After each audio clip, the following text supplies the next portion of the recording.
From where McDonald's is located to the most dangerous places, here are 10 maps that will change the way you see the United States.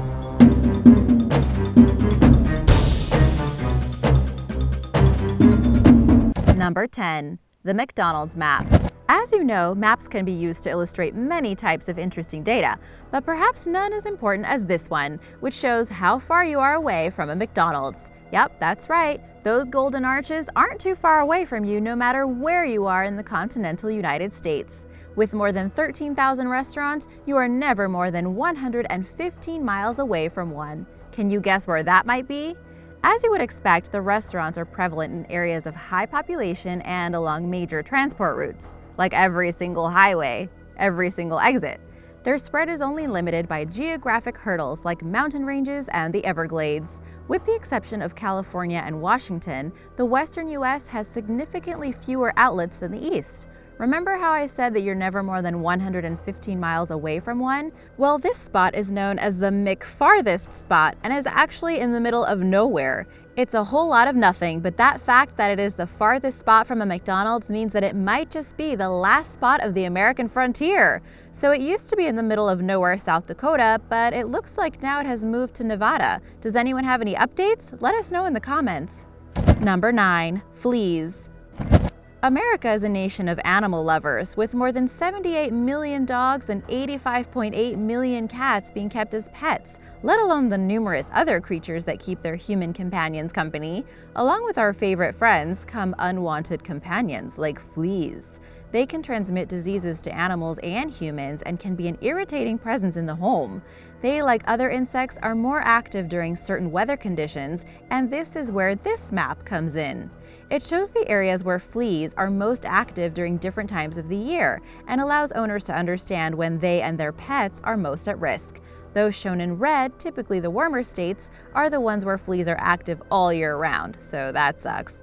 However, as things get cooler and farther away from the water, the at-risk times change. The states colored in orange have fleas active between March and December, whereas those in pink show them being active between April and November. If you want to move somewhere with the smallest incidence of fleas in the country, you'll need to move to Alaska. The cold temperature means that fleas are only active between May and October, but your pet will probably need a much thicker coat of fur to be comfortable in the cooler weather. Number 8. Murder and manslaughter. Which state do you think is the most dangerous? Pause the video and leave your answer in the comments below. Also, which state do you think is the safest? The answer is coming up. Murder and manslaughter are unfortunately things that happen around the world, and of course the United States is no different. You might be surprised to know the areas with the highest mortality rates due to these reasons though, and conversely the places that are the safest. This map shows the murder and non-negligent manslaughter rates for each state, with the darker the color indicating a higher number of deaths. Ranking way out on top as the most dangerous place is the home of the nation's government, the District of Columbia, with 13.9 crimes for every 100,000 inhabitants. This is considerably more than Louisiana, which is in second place with 10.8 crimes, and Mississippi in third place with 7.4. The state that proves to be the safest, based on these statistics with 1.1 crimes for every 100,000 inhabitants, is New Hampshire. It's followed by Vermont with 1.3 and Iowa with 1.5. The stats compiled for this map also show that 54% of these crimes happen in the home, 23% on a road or a sidewalk, 3% in the woods, and 2% in bars or nightclubs. My advice, don't watch Dateline or you'll never want to walk in the woods or go camping ever again. Number 7. Homeownership. Homeownership is one of the pillars of the American dream. Sure, not everyone aspires to buying their own house, but a lot of Americans do. This first map shows the areas where homeownership is highest and lowest based on data from the last census. For the purposes of gathering the information, ownership is defined as where the person or people who own a property also live in it. The darker the color blue, the higher the percentage. As you can see, there's huge differences depending on which state you're in. California, for example, has a home ownership rate of less than 43%, whereas Michigan and Wisconsin have some of the highest rates, with up to 90% of homes being owned by their inhabitants. Of course, there are a number of reasons why people may or may not own their homes, but it is interesting to see which states might make it easier for you if your dream is to be able to own a home. Number 6. Chlamydia. Sexually transmitted diseases are a part of modern life, but despite the warnings and efforts at preventing their spread, an estimated 20 million Americans contract a new infection every year. At any one time, it's thought that 110 million residents in the U.S. has an STD, with chlamydia being by far the most common. It's an easily spread infection that's bacterial and is relatively simple to treat. The sometimes hidden symptoms, however, mean that not every person who carries it is aware of it, so they are more likely to pass it on. This map shows the rates of reported chlamydia infections per 100,000 people, and it makes for interesting reading. Did you know that chlamydia is also threatening Australia's koalas, and that humans can catch chlamydia through the koala's urine? This map shows that the worst incidences of infection can be found in Maryland, Mississippi, and Alaska, while the state's residents less likely to suffer are Maine, Vermont, and New Hampshire. If you're planning spring break this year, it might be worth keeping that in mind. And now for number 5, but first, if you are new here, be sure to subscribe before you leave. We have lots of new videos coming up. Number 5, gun ownership. Gun ownership is a right protected by the Second Amendment, and you don't need me to tell you the controversy over this right now. There's no denying it, America is a nation of gun lovers, more so than any other country on the planet. But it's not the case in every state. 30% of American adults say they own a gun, and this map shows the percentage of people who live in each state that have at least one. While some numbers may seem obvious, others are kind of surprising.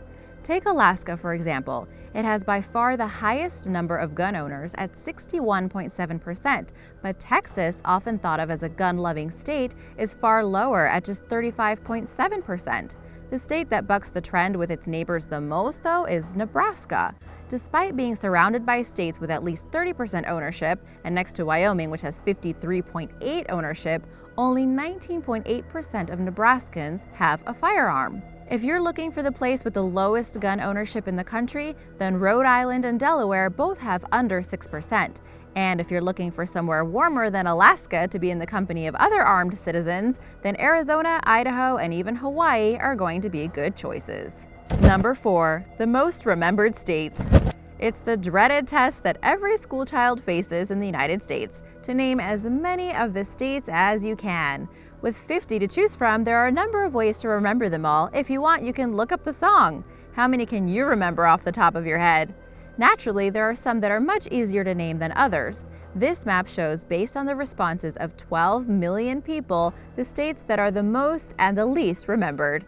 It's perhaps no surprise that California, Florida, Texas, Alaska, and New York feature in the top 10, along with North and South Dakota, North Carolina, Washington, and Nevada. But which would you have thought were the least remembered? It's not even just the smallest states. The ones Americans find the least memorable are Massachusetts, Connecticut, Delaware, Maryland, Indiana, Wisconsin, Minnesota, Iowa, Missouri, and Nebraska. Number 3, poverty. Across America, 12.4% of residents are classified as living in poverty. While many more may experience financial hardship, this is a definition linked to disposable income and the ability to maintain what is seen as a reasonable standard of living. Living in poverty in the United States means households that live on less than $2 per day before government benefits. While this number seems high for the entire country, this map shows how it doesn't give the true picture. Those living in poverty are not even close to being evenly spread across the country. The colors on the map show the percentage of residents in an area that live in poverty, with darker green indicating a very small percentage and darker red indicating up to 56% of residents living in poverty. The disparity across the country is striking. The northeastern states have very low numbers of households falling under the definition, but the further south you go, the greater the numbers become. In fact, almost 2/3 of those in America that live in poverty also live in the southern half of the country, which is an astonishing imbalance for the richest country on earth. Number 2, immigration. America was built on immigration, and our nation is comprised of an amazing blend of people and cultures from around the world. With so much talk of the issue at the moment, it might surprise you where the majority of immigrants for each state come from. This map shows you in more detail. More than 500,000 immigrants move to the United States each year, and they contribute to the country in countless ways. The most popular destinations for new arrivals are California, New York, Texas, and Florida. Mexicans make up a large proportion of these numbers, so this map excludes Mexico to show where else in the world people are coming from. Montana receives a number of immigrants from Canada, North Dakota from Bhutan, and New York is popular with those from China. Immigrants from the Philippines tend to go towards California, Nevada, Alaska, and Hawaii, and Maine is a popular place for those from Somalia. This map really shows the wide range of different nationalities that are joining the country legally in search of the American dream and bringing with them a wealth of ideas and experience to our communities. Number 1. The Racial Dot Map.